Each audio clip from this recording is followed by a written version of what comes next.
I'm Jody, a 29-year-old working from home. I've been married to Huai for 3 years now.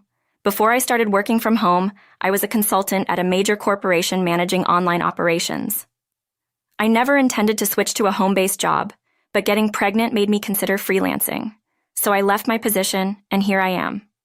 Thanks to my marketing skills, I've been taking on more work consulting and directing online operations, making a decent income. Huai doesn't quite understand what I do. He doesn't even know that I earn money, so he seems to think of my job as just a hobby. Switching to working from home has allowed me more time, and I was able to spend a peaceful pregnancy and safely give birth to our daughter, Caddy. The first month after, I stayed at my parents' house, managing somehow with their help. However, Huai kept asking when I was coming back, so I cut my planned 3-month stay to 1 month and returned to our apartment. Since then, I've been balancing work and childcare well enough without financial issues. But one day, my mother-in-law, Olivia, suggested we live together. We got along reasonably well with my parents-in-law, maintaining a healthy distance, so when the idea of living together came up, I wasn't too opposed. Still wary of the typical mother-in-law and daughter-in-law complex, I agreed on the condition that we build a duplex. The parents-in-law were happy to live with us under any conditions, so I quickly found a construction company that listened to our needs and oversaw the purchase and construction of the land. About 6 months after the discussion of living together began, our new home was completed. It's a type of duplex with shared parts, including a common entrance.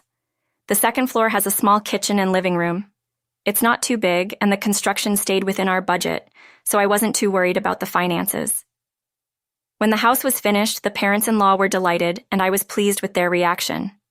Olivia said she would take care of Caddy, our daughter, which made me happy, thinking it would make my work even easier. But those expectations were quickly shattered. As soon as we started living together, Olivia began to impose housework on me. Even during work, she'd come into my office without caring, saying things like, "I'm hungry. Make me something right now. Hurry up and do the laundry. There's dust everywhere. If you don't clean, I won't stop sneezing because of my allergies. And Caddy is crying. She's noisy. Do something about it." It was impossible to concentrate on work with all these interruptions. As a result, I often had to work late into the night, and coupled with taking care of Caddy, my mental and physical health began to reach its limit. When I told Huai about Olivia, he never took my side. "You're a wife? You should naturally obey. It's your fault for playing on your computer. I work hard, and you're just playing. That's pathetic." He would escalate his attacks with every complaint I made. Even when I said, "I'm not playing, I'm seriously working," he wouldn't believe me. Cody, my father-in-law, seemed to share Olivia and Huai's sentiments. Work from home is hardly serious. It can't be more than a hobby, and didn't trust in my work at all. Because of this, I started to doubt myself, fearing I might be worthless or eventually abandoned due to my inadequacy. Then one day, when Huai was off work and everyone was home, I had Caddy lying next to me as I worked. Huai burst into the room with a loud noise. "Come to my parents' room right now." Ignoring Caddy, who started crying, and leaving the room, he must have known Caddy was there, so was that loud noise necessary? Doubting the sensibility of Huai and the parents-in-law who interrupted my work, I picked up the crying Caddy and went downstairs. Entering the living room, I found the parents-in-law and Huai talking happily. Perhaps I had reached my limit of irritation, as anger started to bubble up inside me. "What is it?" I asked quietly, sitting down with Caddy in my arms. The parents-in-law and Huai were still whispering something to each other. Feeling uneasy about their secretive behavior, I patiently waited for them to start the conversation. Then Olivia coughed exaggeratedly and glared at me with surprising words. "You leave this house." I was confused by Olivia's abrupt statement. What did she mean by leave? Was she telling me to temporarily go back to my parents' house? "What do you mean?" I took a deep breath to calm myself and asked Olivia again, staring at her intently. "It means just what I said," she snorted and began to cross her arms arrogantly. Even as I looked at Huai for an explanation, he was just smiling continuously. Has he gone mad, or is it me who's losing it? "Why?" I thought I needed to hear the reason calmly, so I first asked Olivia why she said that. Olivia's eyes lit up as if she was glad I asked, and with a smile similar to Huai's, she began to rant about how inadequate I was. Every day you neglect housework, let Caddy cry incessantly, and just play with your computer and mobile phone. I don't know if you're relying on Huai's salary, but you never listen to advice. Just like a parasite, Olivia continued, laughing heartily as if she found it amusing. I apologize for the housework, but I'm doing the basics. I also take good care of Caddy. She's quite a quiet child. I countered Olivia's accusations as much as possible. I can't just let go of my computer and mobile phone. I'm working, isn't that understandable? Then Huai glared at me. Are you cheating or what? He accused. I glared back at Huai, bewildered by his baseless accusation. Yes, Jody is cheating. Olivia joined Huai, pointing at me with a look of disgust. I was appalled at their audacity. I'm not cheating. I can show you my mobile phone right now. I took out my mobile phone to prove my innocence, but H just scoffed at it. Anyone can deceive with that. Can't trust you. Is that so? I realized arguing was pointless and put away my phone. For now, we don't need someone like you. Parasites should move out immediately, Olivia continued to berate me. Move out quickly, she continued. I started to feel like maybe leaving with my daughter was the only option. However, there was one reason I couldn't decide to leave just yet: the duplex house. I was the one who paid for it, went to the construction company repeatedly, and was particular about the interior and exterior. Therefore, I can't just easily say, yes, sure, and leave this place. Moreover, the mortgage is still in my name, and I doubt Hugh's salary alone could cover our living expenses. If I leave, my income goes too. Are you sure you can manage? I gave them one last chance to reconsider, but Hugh scoffed. What income of yours? Don't make me laugh. We've been living off my salary alone until now. His ignorance made me feel almost sorry for him. I sighed deeply and turned to Olivia. Hugh is quite a handful, even more than a 6-month-old daughter. Will you be taking care of him? Hugh is high maintenance. He needs his towel, underwear, and pajamas ready after his bath, his shoes polished daily, his shirts ironed, suits deodorized and wrinkle-free. If his morning coffee strength is slightly off, he loses his temper like a madman. I doubted Olivia could handle such a needy Hugh. I can do a better job than you, who's just been playing around, she scoffed. Besides, if you leave, Hugh already has someone else in mind. Olivia, looking pleased, said something that she shouldn't have. Hugh, what do you mean? I didn't miss a beat and turned my gaze to Hugh and Olivia. Olivia showed a look of regret and hastily averted her eyes. Hugh glared at Olivia. Why did you say that? He whispered in a low voice. Explain what's going on.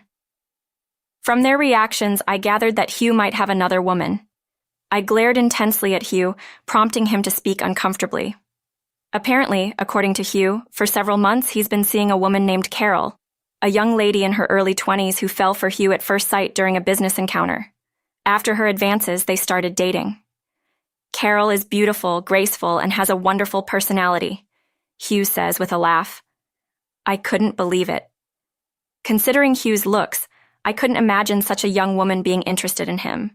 Half believing, I asked Hugh for proof, thinking if it's true, I'd secure compensation. Hugh showed me his WhatsApp history with Carol. As expected, the messages were mostly from Hugh, suggesting dates and compliments. But Carol seemed disinterested in anything beyond work, politely declining personal interactions. Moreover, she typically responded formally with no stamps or anything, just simple replies. Stunned by Hugh's smug face, I was at a loss for words. I took screenshots of the conversation, transferred them to my phone without permission, and saved them. You never know when they might serve as evidence. Fine, then I'll leave. With all that had transpired, my affection for Hugh had cooled off entirely, and I didn't care what happened to them anymore. I'll take Caddy with me, I declared. As Hugh and the parents-in-law seemed pleased with my decision to leave, Hugh's face turned serious, and his raised hands fell. What are you talking about? You can't raise Caddy without any income. That's right, leave Caddy here, they insisted. Don't be silly, I retorted. Hugh and the parents-in-law don't understand why I need to take her with me. As far as I'm concerned, I don't understand why I should leave my daughter in such a place. I've told you I have an income, and why would I leave her with people who can't even take proper care of her? When Caddy grows up, she'll work hard and I'll relax, H interrupted with his nonsensical talk as I was explaining why I wouldn't leave Caddy. What does he think of our daughter? My anger was building. He kept spouting selfish things, not realizing he's digging his own grave. He even plans to use our daughter as a tool. Very well. Then let's decide the custody through court. Please prepare a lawyer. Until then, I'll take care of her. But I knew that arguing here would only complicate things further. With unwavering confidence that I wouldn't lose, I decided to initiate legal proceedings. Once they agreed, I began preparing to leave immediately. Over the next few days, I never left my daughter's side and got ready. I visited the construction company that helped build the house and explained everything. I asked if they knew any good real estate agents to sell the house. Nick, the president of the construction company, became my ally, assuring me they'd handle everything. They quickly arranged for the sale, and to my surprise, due to the house's recent construction, pristine condition, and excellent location, it sold for far more than I expected. Simultaneously, they found an apartment for my daughter and me, a great place at the lowest price due to my budget considerations. I expressed my gratitude and began preparing to move immediately. "Oh, have you already found a place?" While packing my dishes in the living room, Olivia asked with a laugh. "Yes," I responded briefly, feeling no need to elaborate. "It'll be lonely without you." "Well, the only thing I'm thankful for is that you gave birth to Caddy," she said with a big laugh, walking away. As unpleasant as she was, I looked around. The sofa and dining table I had bought were too large for the apartment, so I decided to sell them. Next was the refrigerator, which I also bought. It was slightly large, but I decided to take it with me and marked it with a sticker. I put stickers on all the furniture and appliances I had bought and wanted to take, and took photos of the items I didn't need with my mobile phone. On the moving day, I purposely chose a day when the parents-in-law and Hugh were away. H was at work, and the parents-in-law... We were called away to a community gathering. With the divorce papers Huey had given me in hand, I worked with the movers to transport my belongings. I had the construction company arrange for a waste removal service to pick up the unwanted furniture and other items. I steadily progressed with the move, and everything was finished within 2 hours. I left the house with Caddy. A few hours later, as I was arranging things in the apartment, the phone rang. It was Olivia. It was 5 in the evening. I had left before noon, so she must have just realized. I answered the call. "Jody, what's this about the house being empty?" Over the phone, Olivia seemed quite flustered and was yelling loudly. "Ah, those things were mine. I disposed of the ones I didn't need. What are you talking about?" "Well, I bought them. I have receipts and other proofs of purchase, so there's no point in complaining," I said with a laugh. Olivia, seemingly at a loss for words, raised a nonsensical uproar. "Oh, and I sold the house, so please vacate within a month," I said cheerfully. Olivia sounded even more astonished. "Why would you do that?" "Since I built the house, it's in my name, and I've been paying the mortgage, so I decided to do as I pleased. So that's that." Olivia was still trying to say something, but I hung up the phone. After that, I received numerous calls from the parents-in-law and Huey, but I ignored them all. I needed to arrange the apartment quickly for Caddy's sake and had no time for distractions. I also consulted with a lawyer, and we agreed all future communications would go through them. Months later, after repeated negotiations, I easily won custody of Caddy. The reasons were simple. I had ample financial resources. I had been the one caring for Caddy all along, and working from home allowed me to spend more time with her. Huey, who had assumed he would naturally win custody, was shocked and bitterly spat. "I don't need such a girl anyway," and stormed off. Relieved that I could finally live peacefully with my daughter, I felt a sense of calm settle over me. After I left, the parents-in-law and Huey hadn't left yet. What should I do? I received a call from the president of the construction company. I simply replied, "Please evict them." And the president, knowing the situation and seemingly amused, laughed heartily and said, "Leave it to me," before hanging up. I don't know exactly how the formidable-looking president persuaded Huey and the parents-in-law to leave, but I can imagine. A few days later, I received a report. They had moved out, and I was impressed by the efficiency. Even that brought relief to my heart. But several months after the divorce, Huey contacted me. By then, the divorce was final, and the parents-in-law had somewhat given up, so I hadn't blocked his number. But I immediately regretted not changing my mobile phone number or maintaining the block. Long time. Long time. I was just thinking maybe you were starting to miss me by now. What is he talking about? I felt more liberated than ever after the divorce, not having to care for him. I listened as Huey continued speaking. Huey was apparently dumped by Carol and had thought I was his only option. The way he was dumped was laughable. He went to Carol right after our divorce. "We can be together right away," he told her. "You don't flatter yourself," she responded very coldly. Misinterpreting her professional demeanor at the workplace, Huey visited her at home, resulting in a restraining order from the police. Huey claimed, "Carol betrayed me. I dumped that woman." But frankly, I had no interest in his story. I hung up the phone while he was still talking and immediately blocked him. I blocked all messages and later changed my phone number, starting anew. I heard from mutual friends that after the incident with Carol, Huey had disputes with clients and was negatively affected at work. Perhaps feeling too uncomfortable, he resigned. Unable to secure another job, he seemed to be struggling financially, constantly asking various people for loans. The parents-in-law are probably taking care of him, but I imagine his modest income is hardly sufficient for a stable life. As for me, I'm living a fulfilling life with Caddy, dedicating my present solely to her, which brings me the utmost